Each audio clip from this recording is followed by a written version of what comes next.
Hello friends, welcome to my YouTube channel KL study. Friends, CTET 2022-23 EVS के important question answer में आज हमने topic लिया है प्रदूषण।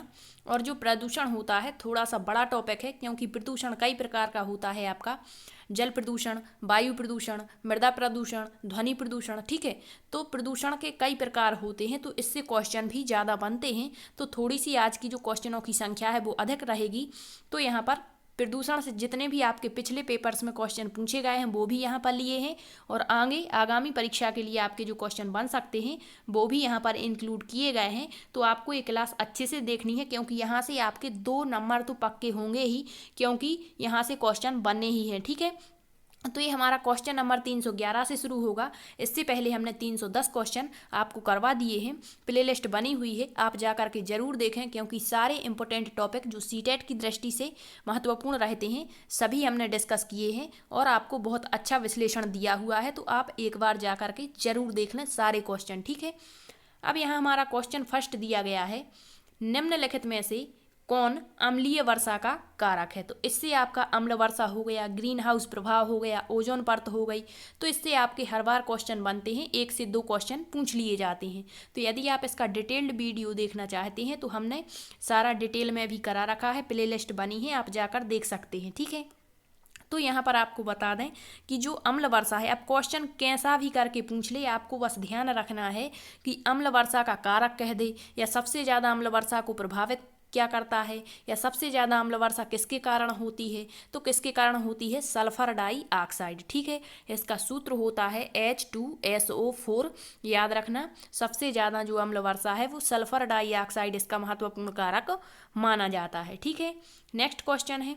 अब क्वेश्चन ऐसा भी पूछ सकता है कि अम्ल वर्षा में क्या अधिकतम मात्रा में रहता है। तो वही आपको बताया, H2SO4 सल्फर डाइऑक्साइड अम्ल वर्षा में अधिक मात्रा में रहता है। नेक्स्ट है क्वेश्चन आपका, रोग से क्वेश्चन पूछते हैं जो आपके प्रदूषण से होते हैं। अब कौन कौन से रोग हैं जो इम्पोर्टेंट हैं और जहाँ से क्वेश्चन बनने हैं। तो एक तो क्वेश्चन पूछता है कि जो मिनी माटा रोग है, कहीं कहीं मिनी माता दिया है, कहीं कहीं मिनी माटा। ठीक है, तो एक ही है ये मिनी माटा रोग किसकी विषाक्तता से होता है, मतलब किसकी अधिकता से हो जाता है। तो पारे की विषाक्तता से, जो पारा होता है इसकी विषाक्तता मतलब अधिक मात्रा से मनुष्य के शरीर में मिनी माटा रोग हो जाता है। ठीक है, अब जो मिनी माटा रोग होता है कहलाता क्या है। तो इसमें सबसे पहले जो हमारे होंठ होते हैं और जिहा ये फट जाती है। ठीक है, तो यही कहलाता है मिनी माटा रोग, और पारे की विषाक्तता से होता है, इसे याद रखना। नेक्स्ट है प्लम्बिज्म रोग। तो प्लम्बिज्म रोग जो है ये किसकी विषाक्तता मतलब किसकी अधिकता से होता है। तो शीशे की विषाक्तता, जिसे हम लेड कहते हैं, पीवी के द्वारा इसे दर्शाते हैं, लेड। ठीक है, तो यदि शीशे की अधिकता हो जाती है तो हमारी श्वास नली के द्वारा जब हम श्वास लेते हैं तो जो धूल के कण वगैरह जो होते हैं ये हमारे श्वास नली में जमा हो जाते हैं, और एक रोग हो जाता है प्लम्बिज्म रोग। ठीक है, तो याद रखना, शीशे की विषाक्तता से प्लम्बिज्म रोग होता है, पारे की विषाक्तता से मिनी माटा रोग होता है। नेक्स्ट क्वेश्चन बनता है कि जो आर्सेनिक होता है, आर्सेनिक युक्त प्रदूषित जल सबसे ज़्यादा कहाँ पाया जाता है। तो पश्चिम बंगाल में पाया जाता है। या क्वेश्चन कहेंगे आपसे कि पश्चिम बंगाल में सबसे ज़्यादा जल प्रदूषण करने वाला तत्व कौन सा है। तो वो आपका आर्सेनिक होता है, ये भी आपको याद रखना है। और आर्सेनिक यदि अधिक मात्रा में जल में घुल जाता है तो इससे लोगों की मृत्यु तक हो जाती है। ठीक, अब पश्चिम बंगाल का यदि कोई जिला पूछता है तो मुरादाबाद इसमें फर्स्ट पे आ जाता है। ठीक है, नेक्स्ट है आपका एटाई एटाई रोग, मोस्ट इंपॉर्टेंट है। एटाई एटाई रोग किसके कारण होता है। तो ये होता है कैडमियम के प्रदूषण के कारण। ठीक है, जो कैडमियम धातु होती है अधिक मात्रा में यदि ये प्रदूषण फैलाती है तो इससे एटाई एटाई रोग हो जाता है। नेक्स्ट क्वेश्चन है, ब्लू बेबीज रोग किसके प्रभाव से होता है। तो जो ब्लू बेबीज रोग होता है यह नाइट्रेट के प्रभाव से होता है। नेक्स्ट क्वेश्चन है, फ्लोराइड के दुष्प्रभाव से कौन सी बीमारी होती है। तो फ्लोराइड से हो जाता है फ्लोरोसिस। ठीक है, नेक्स्ट क्वेश्चन है, मृदा अपरदन से होने वाले रोग कौन कौन से हैं।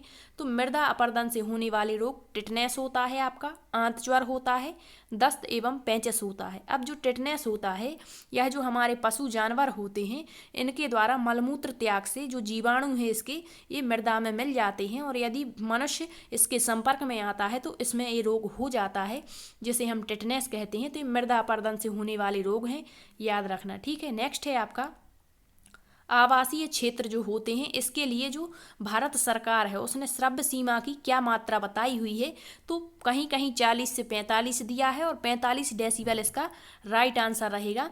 मतलब ये इतने डेसिबल की ध्वनि भारत सरकार ने यहाँ पर बताई हुई है। ठीक है, नेक्स्ट है आपका मोटर गाड़ियों से निकलने वाले धुआं जो होता है उसमें किस तत्व की उपस्थिति के कारण दिमागी बीमारी हो जाती, मतलब पागलपन सा हो जाता है, तो वो आपका शीशा ही होता है जिसे हम लेड कहते हैं, पीबी। ठीक है, तो इससे दिमागी बीमारी हो जाती है। नेक्स्ट है अम्ल वर्षा किन कारणों से होती है, तो मोस्ट इंपोर्टेंट क्वेश्चन है। जो अम्ल वर्षा है जीवाश्म ईंधन को जलाने से NO2 और SO2 का अधिक उत्सर्जन होता है। नाइट्रस ऑक्साइड और सल्फर डाइऑक्साइड या नाइट्रोजन डाइऑक्साइड भी इसे कहते हैं। तो इसको यदि हम जीवाश्म ईंधन को जलाते हैं इनको और इनका अधिक उत्सर्जन करते हैं तो ये अम्ल वर्षा का प्रमुख कारण बनती है। ठीक है, नेक्स्ट क्वेश्चन बड़े शहर जो होते हैं उसमें किसकी उपस्थिति के कारण प्रदूषण होता है, तो वही आपको बताया लेड। ठीक है, लेड या सीसा जिसे कहते हैं, इसी से आपका प्लम्बिज्म रोग होता है। नेक्स्ट है क्वेश्चन पीने योग्य जल में आर्सेनिक की क्या मात्रा होनी चाहिए, क्योंकि यदि अधिक मात्रा हो जाती है तो व्यक्ति की मृत्यु तक हो जाती है। और आर्सेनिक से सबसे ज़्यादा प्रदूषण जो है आपके पश्चिम बंगाल में फैलता है। तो जो पीने योग्य जल होता है उसमें इसकी मात्रा कितनी होनी चाहिए, तो याद रखना 0.05 मिलीग्राम पर लीटर में, मतलब 1 लीटर में कितना आर्सेनिक होना चाहिए, 0.05 मिलीग्राम। ठीक है, नेक्स्ट क्वेश्चन मोस्ट इंपोर्टेंट है, यहाँ से आपके कई क्वेश्चन बन सकते हैं। पूछेगा भोपाल गैस त्रासदी कब हुई, 3 दिसंबर 1984 को। किस कंपनी में, तो यूनियन कार्बाइड फैक्ट्री में। गैस के रिसाव से हजारों लोगों की यहाँ मृत्यु हो गई थी, तो वह कौन सी गैस थी जिसका रिसाव यहाँ पर हुआ था, तो या तो ऑप्शन में देंगे MIC या इसी को कहते हैं मिथाइल आइसोसाइनेट। ठीक है, तो याद रखना कब हुई थी ये घटना, 3 दिसंबर 1984। कहाँ पर हुई थी, भोपाल में, जिसे भोपाल गैस त्रासदी कहते हैं। यूनियन कार्बाइड जो फैक्ट्री थी यहाँ पर गैस का रिसाव हो गया था। कौन सी गैस थी, मिथाइल आइसोसाइनेट। ठीक है, नेक्स्ट है एक घटना और है जो इम्पोर्टेंट है और पूछी गई थी पिछली बार, चेरनोबिल घटना, ये भी पूछा गया था क्वेश्चन। ठीक है, चेरनोबिल घटना कब हुई थी, तो ये यूक्रेन में हुई थी और सन 1986। ये दोनों घटनाएं इंपॉर्टेंट है, याद रखना।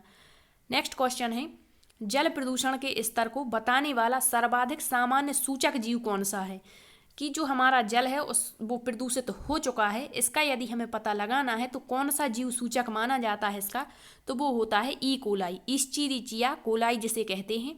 ठीक है, नेक्स्ट क्वेश्चन कार्बन डाइऑक्साइड के वातावरण में, यदि अधिक मात्रा में कहीं वातावरण में कार्बन डाइऑक्साइड है तो वहाँ पर लोगों की मृत्यु हो जाती है। क्यों हो जाती है ये बताना है, क्योंकि जब कार्बन डाइऑक्साइड अधिक है तो वहाँ पर ऑक्सीजन नहीं होगी, अर्थात ऑक्सीजन ना मिल पाने के कारण लोगों की मृत्यु हो जाती है। नेक्स्ट क्वेश्चन है निम्न में से कौन सा जल जनित रोग है, मतलब जल प्रदूषण के कारण होने वाला रोग कौन सा है, तो वो है आपका हैजा। ठीक है, विब्रियो जीवाणु के द्वारा ये फैलता है। नेक्स्ट क्वेश्चन है जैव ईंधन किससे बीज, मतलब किसके बीज से प्राप्त होता है, मोस्ट इंपोर्टेंट क्वेश्चन है, पूछा भी गया था पिछली बार। जो जैव ईंधन होते हैं यह किसके बीज से प्राप्त किया जाता है, तो राइट आंसर है जेट्रोफा के बीज से। ठीक है, नेक्स्ट क्वेश्चन क्लोरोफ्लोरोकार्बन ज़्यादातर कहाँ इस्तेमाल होता है, तो जो आपका CFC होता है क्लोरोफ्लोरोकार्बन, यह अधिकतर रेफ्रिजरेटरों में प्रयुक्त होता है क्लोरोफ्लोरोकार्बन। ठीक है, नेक्स्ट है वह जीव कौन सा है जो वायु प्रदूषण को मॉनिटर करता है, मतलब हमें वायु प्रदूषण का संकेत देता है, वह क्या है, तो वो है आपका लाइकेन। अधिकतर आपको ऑप्शन में लाइकेन ही मिलेगा, और यदि ऑप्शन में इस तरीके से दिया है कि लाइकेन और मॉस, तो ए दोनों राइट रहेंगे, क्योंकि ये दोनों ही वायु प्रदूषण को सूचित करते हैं कि यहाँ पर अधिक मात्रा में वायु प्रदूषण है। इसके बाद जो लाइकेन होता है यह लाल, मतलब जो लिटमस पेपर बनाए जाते हैं उसमें भी प्रयुक्त किया जाता है। ठीक है, स्याही के रूप में। अब यहाँ पर क्वेश्चन ये भी पूछ सकते हैं कि लाइकेन निम्न में से किसको संकेत करता है, वायु प्रदूषण को, ध्वनि प्रदूषण को, मृदा प्रदूषण को, तो याद रखना लाइकेन जो है यह सूचित करता है वायु प्रदूषण को, कि यहाँ के वातावरण में वायु प्रदूषण अधिक है, वहाँ लाइकेन आपको देखने को मिल जाते हैं। ठीक है, नेक्स्ट क्वेश्चन है भारत में ऊर्जा का मुख्य स्रोत क्या है, तो भारत में ऊर्जा का मुख्य स्रोत आपका तापीय ऊर्जा मानी जाती है, याद रखना, ना कि सौर ऊर्जा। नेक्स्ट है निम्नलिखित में से किसकी ज्वाला में सबसे ज़्यादा ताप होता है, मतलब सबसे ज़्यादा ताप किसकी ज्वाला में होता है, तो वो होता है आपका ऑक्सीमीथेन। ठीक है, नेक्स्ट है क्वेश्चन, वायु प्रदूषण को कम कैसे किया जा सकता है? तो अधिक से अधिक वृक्षारोपण के द्वारा या वृक्षों के द्वारा, ठीक है, या वनारोपण के द्वारा इसका राइट आंसर रहेगा। ऑप्शन में कुछ भी दे सकता है। क्वेश्चन है नेक्स्ट, निम्न में से कौन सा जीवाणु गंगा नदी में पाया जाता है? तो गंगा नदी में कॉलीफॉर्म नामक जीवाणु पाया जाता है। नेक्स्ट है, जल में घुली लंबित अशुद्धियों को, मतलब जो बहुत लंबे समय से जल में घुली हुई अशुद्धियां हैं, यदि हमें इनको अलग करना है तो किस प्रक्रिया के माध्यम से करेंगे? तो वो आसवन प्रक्रिया होती है। आपको पदार्थ पृथक्करण की विधियां पढ़ाई थी कि आसवन क्या होती है, निष्पावन क्या होती है, ठीक है। तो ये एक बार वीडियो जरूर देख लें, इससे एक क्वेश्चन आपका आना ही है। नेक्स्ट क्वेश्चन, वह गैस जो रात में कार्बोक्सी हीमोग्लोबिन बनाती है जिसमें दम घुटता है, तो वह गैस कौन सी है? या ऐसा कह देंगे कि दम घोंटू गैस कौन सी है? तो वो आपकी कार्बन मोनोऑक्साइड होती है, जिसे CO से प्रदर्शित करते हैं। कार्बन मोनोऑक्साइड यदि आपसे पूछता है कि जो वाहन होते हैं इसके धुएं में सबसे ज़्यादा कौन सी गैस होती है, तो वो भी आपकी कार्बन मोनोऑक्साइड ही मानी जाती है, ठीक है। नेक्स्ट क्वेश्चन है, खाद्य पदार्थों के डिब्बों की जो आंतरिक सतह है जिसमें हम खाद्य पदार्थ संरक्षित करके रखते हैं, तो उसकी आंतरिक सतह टिन से पुती होती है, ना कि जस्ते से। क्यों? ऐसा क्यों किया जाता है कि टिन से पोतते हैं ना कि जस्ते से? क्योंकि जस्ता जो होता है वो टिन से अधिक क्रियाशील होता है, ठीक है। इस कारण से खाद्य पदार्थों के डिब्बों की आंतरिक सतह टिन से पोती जाती है। नेक्स्ट क्वेश्चन है, जल जनित रोग कौन सा है? तो अभी हमने पढ़ा था, हैजा भी था, हेपेटाइटिस, ठीक है। तो ये भी जल जनित रोग है, CTET में पूछा गया क्वेश्चन है। नेक्स्ट क्वेश्चन,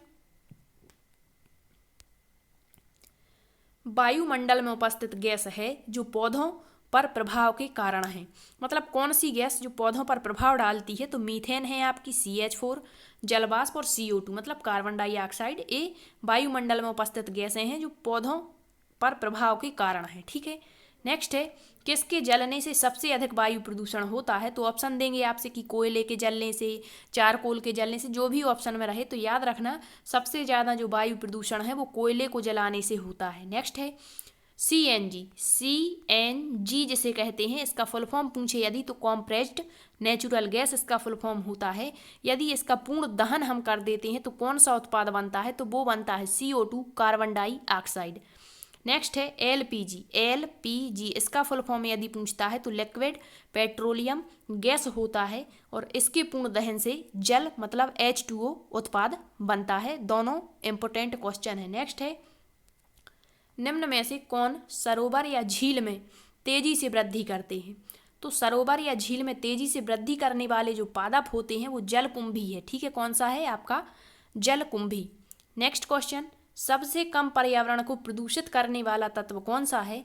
तो पर्यावरण को जो तत्व सबसे कम प्रदूषित करता है वो है आपका हाइड्रोजन, याद रखना। नेक्स्ट है, मृदा प्रदूषण का सबसे महत्वपूर्ण कारक क्या माना जाता है? तो मृदा प्रदूषण का सबसे महत्वपूर्ण कारक है आपका प्लास्टिक। क्यों है? क्योंकि प्लास्टिक कई वर्षों तक पड़ा रहता है फिर भी इसका पूर्ण अपघटन नहीं होता है, इस कारण से ये मृदा में सबसे ज़्यादा प्रदूषण का कारक माना गया है, ठीक है। अब यहाँ एक क्वेश्चन भी पूछ लेते हैं कि कौन से पूर्ण दहन मतलब किस किस का पूर्ण दहन हो जाता है, या कौन जैव अपघटनीय और एक अजैव मतलब जैव अनअपघटनीय। एक होते हैं जैव अपघटनीय, ठीक है, पदार्थ, और एक होते हैं जैव अनअपघटनीय। तो अपघटनीय का मतलब जिनका अपघटन हो जाता है, जैसे यहाँ हमने कह दिया बाह्यत मल, ठीक है। तो बाह्यत मल पूर्ण रूप से अपघटित हो जाएगा और खाद्य पदार्थ के रूप में परिवर्तित हो जाता है, ठीक है। तो ये जैव अपघटन में आ गया।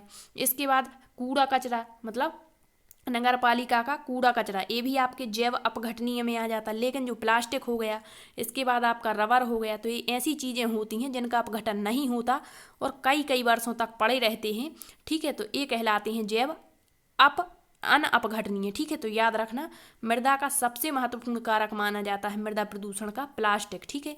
अब ऑप्शन में यदि रबर दिया है तो वो भी हो सकता है, तो ये ऑप्शन पर डिपेंड रहेगा। नेक्स्ट क्वेश्चन है, किसी जल क्षेत्र में BOD, अब यहाँ याद रखना कि BOD क्या होता है और COD एक होता है COD, ठीक है। तो इसका फुल फॉर्म बता दें, बायोलॉजिकल ऑक्सीजन डिमांड और कार्बन डाइऑक्साइड करके होता है, ठीक है। तो यहाँ BOD की अधिकता का संकेत है, जल में BOD बढ़ गई है, इसका संकेत है क्या? तो जो सीवेज है इससे जल प्रदूषित हो रहा है, यह BOD की अधिकता का संकेत देता है, ठीक है। नेक्स्ट क्वेश्चन, मीथेन गैस उत्पादन करने वाले क्षेत्र कौन कौन से हैं? मीथेन जिसे CH4 कहते हैं, तो इसका सबसे ज़्यादा उत्पादन धान के खेत से होता है। नेक्स्ट, जो कुएं में काम करने वाले लोग होते हैं वहाँ पर भी होता है। और गौशाला मतलब जुगाली करने वाले जानवर जो होते हैं, ठीक है, यहाँ से भी आपकी मीथेन गैस उत्पादित होती है, याद रखना। नेक्स्ट है लाइकेन, अभी पढ़ा था, सबसे अच्छा सूचक होता है वायु प्रदूषण का। ध्वनि प्रदूषण को मापा जाता है किसके माध्यम से? डेसिबल के माध्यम से। नेक्स्ट क्वेश्चन है निम्न में से कौन सी गैस शहरी क्षेत्रों में कचरा भराव क्षेत्रों से अधिकतर निकलती है? मतलब जो शहर हैं वहाँ पर कचरा भराव जो क्षेत्र हैं वहाँ से कौन सी गैस निकलती है? तो अभी आपको बताया मीथेन गैस निकलती है। नेक्स्ट है क्वेश्चन, सभी बड़े शहर सड़कों पर भारी संख्या में वाहनों के कारण पर्यावरण प्रदूषण की समस्या का सामना कर रहे हैं। पर्यावरण यदि हमें सुरक्षित करना है या संरक्षण इसका करना है तो इसके लिए शहर के लोग व्यक्तिगत रूप से डैश के माध्यम से अपना सहयोग दे सकते हैं। तो अपने अपने निजी वाहन से ना जा करके ना आकर के सार्वजनिक यातायात का यदि उपयोग करते हैं तो वाहनों की संख्या कम रहेगी और प्रदूषण भी कम रहेगा। ये पूछा गया क्वेश्चन है, याद रखना, इसी तरह से पूछा गया था, ठीक है। नेक्स्ट है क्वेश्चन, जब किसी बंद कमरे में कोयला जलाया जाता है तो कौन सी गैस घुटन और मृत्यु का कारण बन जाती है? यदि कोई कमरा बंद है और यदि हम वहाँ पर कोयला जलाते हैं जो कि सबसे ज़्यादा प्रदूषण करता है जलाने पर, तो कौन सी गैस जो है वहाँ पर घुटन और मृत्यु का कारण बनती है? तो वो आपकी CO होती है, कार्बन मोनोऑक्साइड जिसे कहते हैं। नेक्स्ट है, कहा जाता है कि जो ताजमहल है हमारा इसका कलर पीला होता जा रहा है, इसका कारण क्या है? तो वही हमने बताया था, सल्फर डाइऑक्साइड, ठीक है, एक क्वेश्चन ही बनता है। नेक्स्ट है, कहा जाता है कि ताजमहल मार्बल कैंसर से ग्रस्त है। यह मार्बल कैंसर क्या कहलाता है? तो अम्लीय वर्षा जो मार्बल क्षरण करती है, और अम्ल वर्षा का सबसे महत्वपूर्ण कारक माना जाता है सल्फर डाइऑक्साइड, ठीक। नेक्स्ट क्वेश्चन, निम्न में से कब पर्यावरण संरक्षण अधिनियम पारित हुआ था? तो जो पर्यावरण संरक्षण अधिनियम है, पिछली बार पूछा गया था क्वेश्चन, सन 1986 में यह पारित हुआ था। नेक्स्ट क्वेश्चन इंपोर्टेंट है, ग्रीन मफलर किससे संबंधित है? तो ग्रीन मफलर आपका ध्वनि प्रदूषण से संबंधित है, जबकि लाइकेन आपका वायु प्रदूषण को सूचित करता है, याद रखना दोनों क्वेश्चन। ग्रीन मफलर कहलाता क्या है? तो जब हम सड़कों पर जाते हैं तो बीच में ये पौधे लगाए जाते हैं, क्यों लगाए जाते हैं? यही कहलाते हैं आपके ग्रीन मफलर। और ये पौधे लगाए जाते हैं कि एक तरफ की ध्वनि दूसरी तरफ की ध्वनि मतलब एक दूसरे को प्रभावित ना करे, तो यही कहलाता है ग्रीन मफलर, और यह ध्वनि प्रदूषण से संबंधित होता है। नेक्स्ट है, आर्सेनिक द्वारा जल सबसे ज़्यादा प्रदूषित कहाँ होता है? तो आपके पश्चिम बंगाल में, जहाँ पर आपका सदाबहार डेल्टा है, सबसे ज़्यादा मैंग्रोव वनस्पति यहाँ पर पाई जाती है। तो ये हुए आज के इंपॉर्टेंट क्वेश्चन। इसके बाद नेक्स्ट सेशन में नेक्स्ट टॉपिक पर क्वेश्चन करेंगे। यदि सेशन पसंद आया है तो शेयर जरूर करना। Thank you.